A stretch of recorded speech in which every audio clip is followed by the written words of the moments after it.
I have an 11-pound beef shoulder, and we are going to season this up, smoke it up out on the Camp Chef pellet grill, make some terrific slices, and have ourselves a smoked beef sandwich.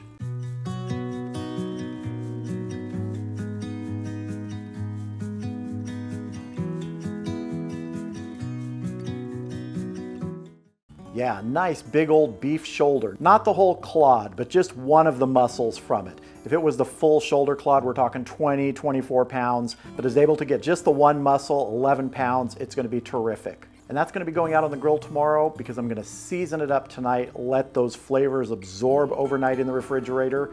So we gotta get our rub ready, and I also wanna get a sauce ready that's gonna go on these sandwiches before we rub up this beef shoulder. So for our rub, we're starting with 2 tablespoons of a coarsely ground black pepper, 2 tablespoons of smoked paprika, 2 tablespoons of granulated garlic, 1 tablespoon of kosher salt, and 1 teaspoon of celery salt. Gonna give this a mix. Oh, it's looking good, and that smells good, that smoked paprika.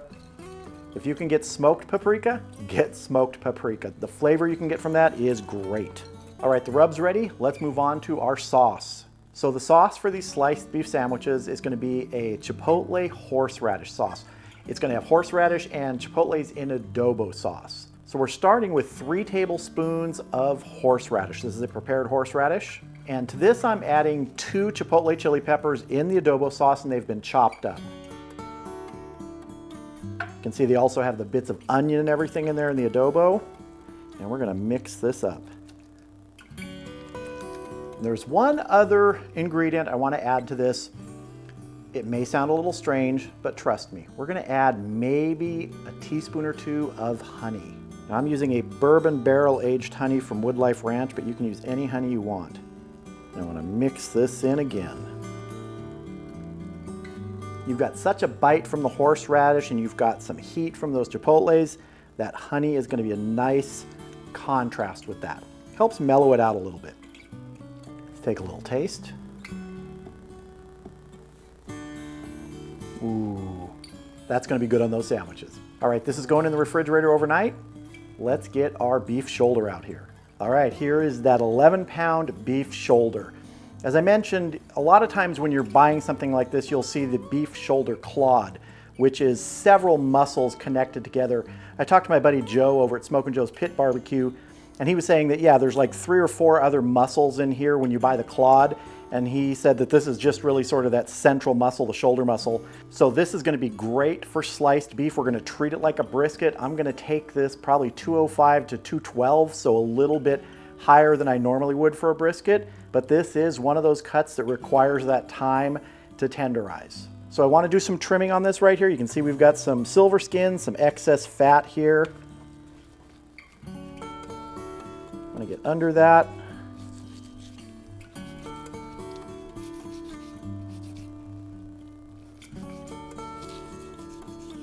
If you want to see some great videos on the full shoulder clod, go over to Joe at Smokin' Joe's Pit Barbecue. He's done a great one, and Greg at Ballistic Barbecue. He's done several of these beef shoulder clods. He's sort of the master of the beef shoulder clod. I'm just working with a smaller portion of that. Some of this silver skin right here is very tough, so we definitely want to get rid of that.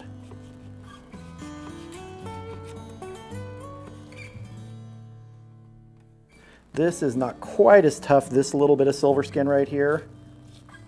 I'm not going to worry too much. Let's turn this over.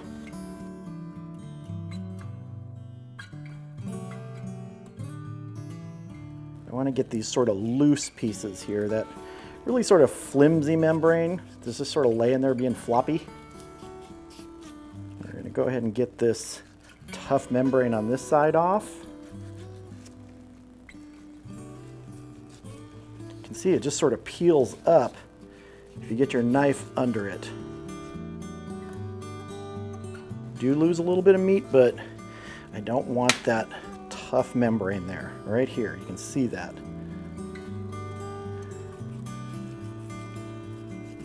All right, not too bad of a massacre job on this. Let's get it rubbed up. And I'm just going to sprinkle our rub on.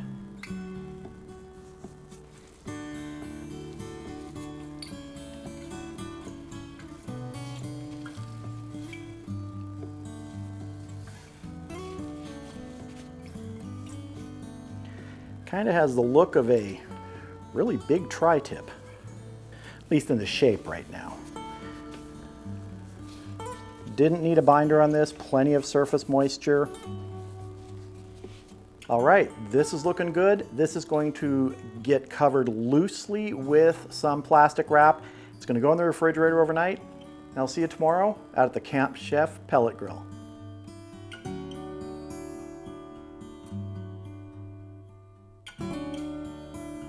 All right, the Camp Chef Woodwind WiFi 24 is almost up to temp. I'm going for 250 today, and I am using the hickory charwood pellet, so it's kind of a mixture of hardwood and charcoal. Now, Camp Chef sent me this unit to use for my channel earlier this year, and I've been loving it. So let's go ahead and get this beef shoulder on. People always ask, what's that sound when they see a video when the lid is open? Pellet grills have fans, and they blow air through to burn the pellets. Once you close the lid, it's pretty quiet. But first I have to get the temperature probe in here, and I'm using the probe from the ThermoWorks Smoke X4. This comes with a built-in temperature probe, and it's accurate. It's probably within about 5 degrees. I know that my ThermoWorks is spot on, so I like to use that. All right, let's get this closed up and get smoking. As I mentioned, the Camp Chef is set at 250. I have the smoke setting at 4. You can go from 1 to 10 on this. I think it's 1 to 10. And I find 4 or 5 is perfect.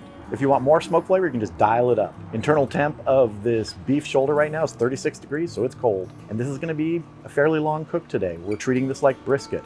I'm not exactly sure how long it's gonna be, but at about 160 degrees internal, I'm gonna wrap this. That's gonna be right around the stall. And I have that target temp set on my ThermoWorks Smoke X4. So for right now, we're just gonna let this go.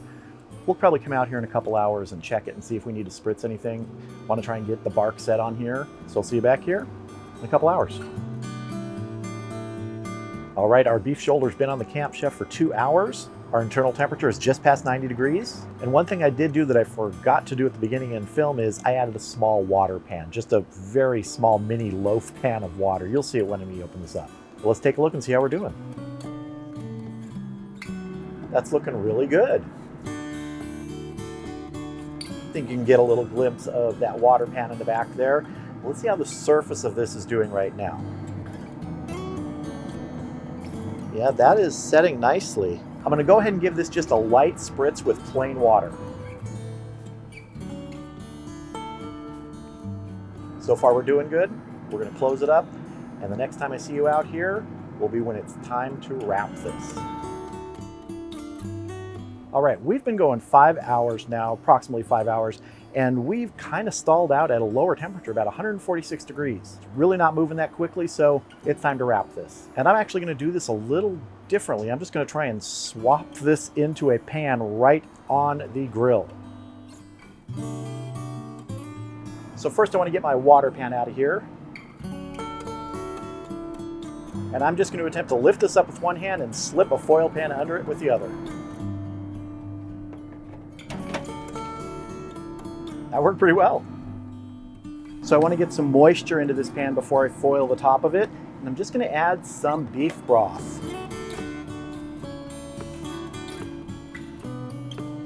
It's maybe, I don't know, a cup. I'm also going to add a little bit of water, maybe half a cup. Now my pellet grill right here is on a little bit of an uneven surface. You can see in here that the liquid is going to one side. So I'm actually just going to lift that one side up and put a couple steel spacers underneath it.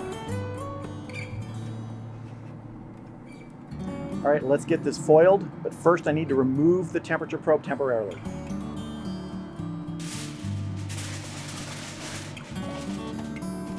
I'm gonna give this a double layer of foil. I'm gonna try and get my probe back into just about the same spot. That's showing 147-ish degrees, so I'm happy with that. All right, I'm gonna close this up. We're gonna let this go until we get somewhere between 205 and 212. I'll decide when to check it for tenderness when we get close to that range. See you back here a little later. All right, we've just hit 205 internal. We've been going 7 hours and 45 minutes. Time to see if this beef shoulder roast is ready to come off and start resting.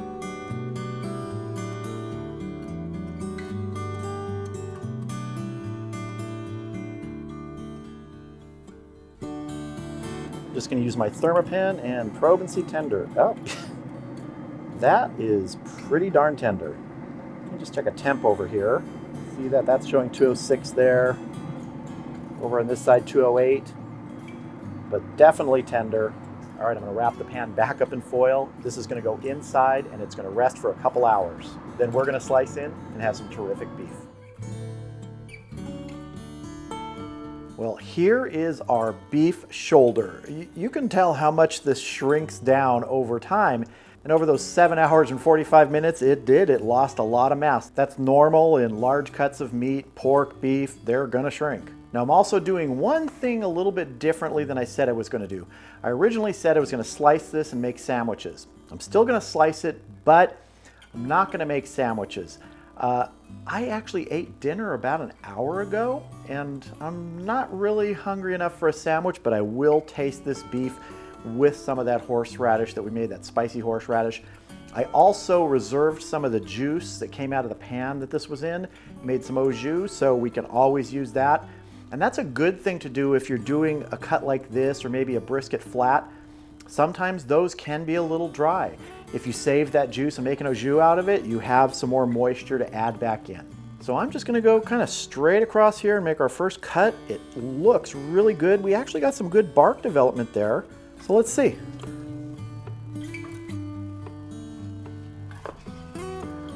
Let's see. Oh, nice smoke ring and juicy. Look at that. I'm gonna go ahead and try and get some really thin slices here. Almost like, you know, roast beef thin. That's what I'm shooting for.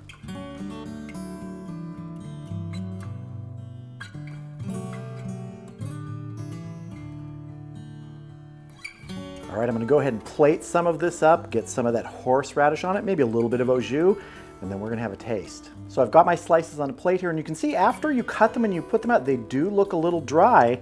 So some of that au jus, just put it on there. Doesn't take a lot. You don't have to like soak it. This is also good to save if you're gonna reheat any of this beef. And now some of our spicy horseradish with that adobo and chipotle peppers.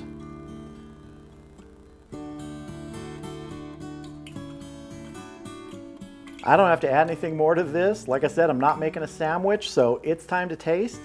And I'm just gonna go right in here. And this is fork tender, as you can see. I'm gonna get a little bit of this, and I'm not gonna eat a lot, because like I said, I ate dinner already, but I gotta taste this. Let's see. Ooh. That spicy horseradish with that chipotle and adobo, oh, awesome. One of the things about a cut like this, which is very similar in usage to something like a bottom round, it's terrific for thinly sliced roast beef sandwiches. If you can slice this thin, you're gonna have amazing roast beef for sandwiches, and that's really what I'm gonna be doing with this tomorrow. Really good flavor from that simple rub. Cut like this doesn't need a lot. And using that hickory charwood, those pellets, it's interesting, there's a good smoke flavor on this. It did have a good 5 hours of smoke, so that does help. And all around, this just has a super rich, beefy flavor. So if you find yourself with a boneless beef shoulder roast, treat it like a brisket. Give it that time. Give it something in a lower temperature range. A good rub, maybe overnight, to absorb those flavors. And if you want to make a nice sauce or a topping, go ahead. There's really not much more you can ask from a cut of meat than this, because it's terrific.